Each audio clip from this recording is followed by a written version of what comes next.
Geneva County commissioners are working ahead of future issues by addressing the problems early through renovations to two facilities. News 4's Will Polston is joining us live in the studio. Will, what changes can folks in Geneva County expect? Well, Kinsley, the county commission determined to spend a majority of the remaining ARPA funds on upgrades to the courtroom and to their farm center. Now, while some changes may be cosmetic, many will save money for the county in the long run. Geneva County is spending $2.5 million in ARPA funds to fix mechanical issues in both the county courthouse and the farm center. Starting with the courthouse, serious plumbing work needs to be addressed. County Commissioner Weston Spivey insists the courthouse could not go much longer without disaster.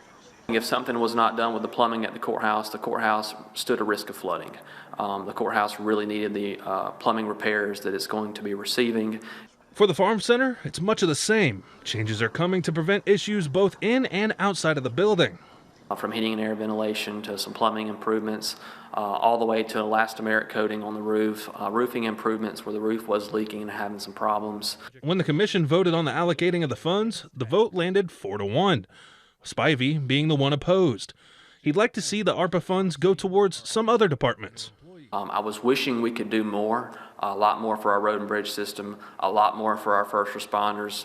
However, Spivey is still pleased to see change.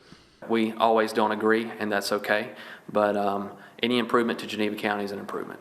No finish date has been established yet for the upgrades, but Spivey asked people to use caution near these work areas. Bear with our offices while we're going through this construction process.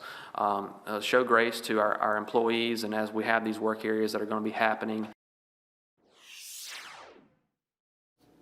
Now, while there's no finish date in mind yet for these projects, the work on the improvement is expected to kick off within the next 60 days. Kinsley. Well, Polston, thank you. Commissioner Spivey estimates the county to still have around $500,000 remaining in ARPA funds.